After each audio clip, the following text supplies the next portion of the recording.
Alright, we're going to do a mystery tackle box video here. Got this one yesterday. This is not the same as the other boxes that I got. This one is for panfish, so it would be for crappie, bluegill, perch, things like that. The other boxes I got were for bass. So this month I changed it up. I'm going to do some pan fishing, and next month I'll be back to the bass. But I'm going to open this up and see what we got in here. These are going to be smaller lures. Let's see what we got. Sticker. Yeah, see? Jacky lures, jumping jack, cricket. It's a little crankbait that's shaped like a cricket. Let's open it up here. Real small. It's just got a real small bill on there. Small little treble hooks, shaped like a cricket. It's kind of in a luminescent white, but it's got a little orange throat patch on it. It's got a pretty steep bill, so it'd probably stay close to the surface, like a wake bait, maybe just under the surface. That looks interesting. Oh, here's one from Savage Gear. Savage Gear makes a lot of good different lures and stuff. A lot of big pike lures they make. This is actually a mayfly nymph in a soft plastic. It's got a ribbed body here, and then the hook is on the back side there. You can see it. See, the hook comes up at the bottom, so it's not a shielded hook, but you can fish that under a float or free line it. I'm sure it's got enough weight that you could free line it. It's sinking. It's 2.5 grams in weight. Made from a real 3D scan. Looks pretty good. Pretty realistic looking. What else have we got in here? Oh, this is interesting. Now, this is something that I would be interested in trying. It's almost like a weighted fly. It's like a buzzer fly you'd use for trout, except it's got a lead head on it. So it would sink. It's not going to float like a dry fly would float.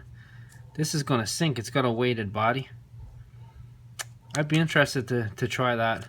Again, fish it under a bobber, and then just have this tied right to your main line. And you know, it's like a floating fly technique they would use for bass. You could pull it and let it sweep up through the water column and sink back down, and sweep up through the water column and sink back down.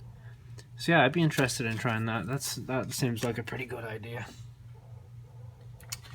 What else have we got in here? Oh, we got a little dual spinnerbait, H&H. I believe this has the double hook on it,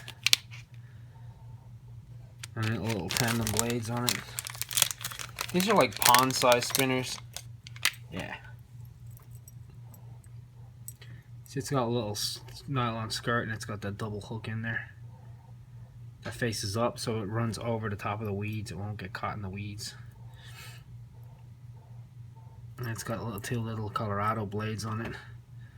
I think it was a 3/8 ounce, was it? Yeah, so it's pretty heavy for a small spinnerbait. What I might do is put like a living rubber skirt on that. So that should work pretty good too. You can trawl deep water with that because it's pretty heavy for its size. These are a staple for anybody crappie fishing. It's a triple tail grub. Let's open it up here. These little soft plastic grubs, these always work pretty well. Lots of different fish will eat these. Even bass will eat these. So it's a little curly tail and the chartreuse, and it's got like a solid yellow body. Those are always good. You can tip spinnerbaits and small spinnerbaits and stuff with these too.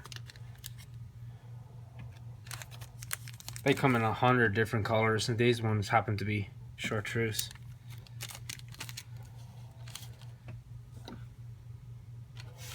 What else have we got? Lip rippers. This is an unusual looking little bait. It's got like a bobble tail on it, and then it's got a beaded body. And it's mounted on a jig head. It's mounted on a little red jig head there, you can see. Real small. It's a 32nd ounce. And then it's got that little clear white tail with a real small little hook in it. Again, these would be good under a float. Fish it under a bobber. These are intended for crappie or bluegill. It looks like a bloodworm almost that would emerge coming out of the bottom of the pond. But I would imagine they would work pretty well. Mini rippers. Trout and stuff would eat those too, I would imagine. Real small finesse presentation. Fish it under a float. That should be good. Bob it along there. You can fish in lots of different levels of water. Alright, last but not least, we got some Daiichi snell hooks here. We got the fluorocarbon leader and the bleeding bait, the red hooks. See these a lot. You get these on spinner baits, you can get them on jigs, all sorts of stuff. These are size 10 hooks. So that'd be good for bluegill, pumpkin seed, rock bass, any of the small crappies, even trout, same. And it's just a loop so you can change your leader to ready-made up leader.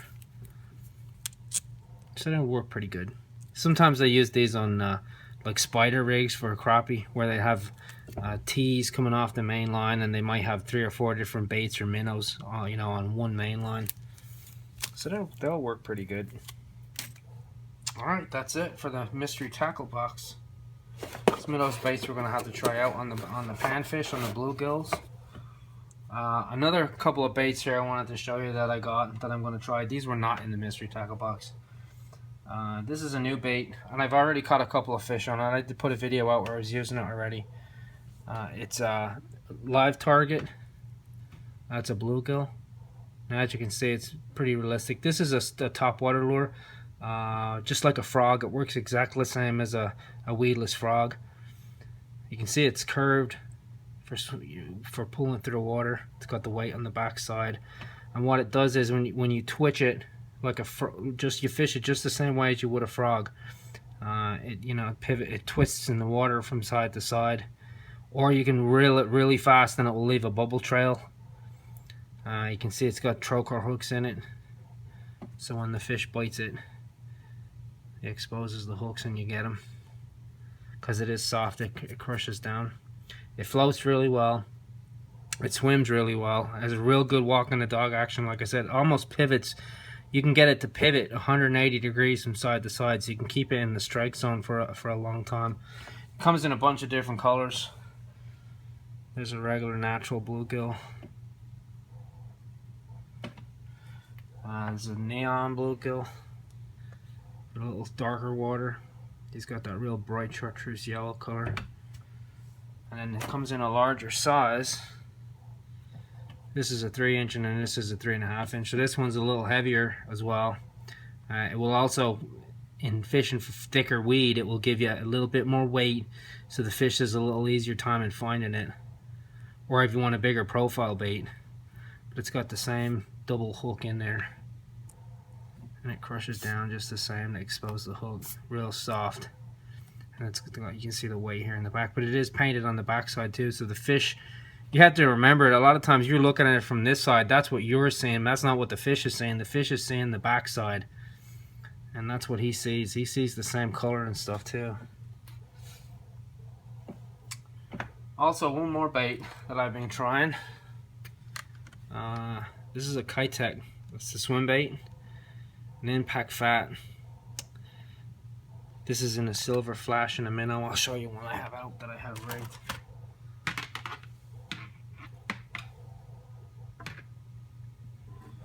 There it is, rigged on a keel weighted swim bait hook. This is a 1/4 ounce hook. It's got a screw head that screws down into the bait, and then it's wide gap hook, of course. So it goes up. There's a recess in the back of the bait where the hook sits in the back, so it's weedless, so it won't get snagged.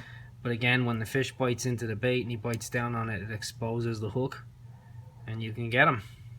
That's how that works. It comes in a ton of different colors, but the swimming action on this is fantastic. It's ribbed so it displaces a lot of water. We can also rub scent in it, and the ribs will retain the scent. So it has a scent, leaves a scent trail of a bait fish. But the swimming action on these is fantastic. I'm gonna have to see if I can get it on video. been giving those a try. These are the hooks I have it mounted on. They're VMC swim bait hooks. You can see the screw lock. So you screw the bait onto the screw lock and then you mount it on the hook. These work really well, and you can see it's pretty stout. It is not a light wire hook, so you can set the hook on a big fish and it's not going to straighten the hook or anything like that. Alright, that's all for the mystery tackle box for today. And next time, like I said, we'll be back on the bass, and it's time to go out and do some more fishing.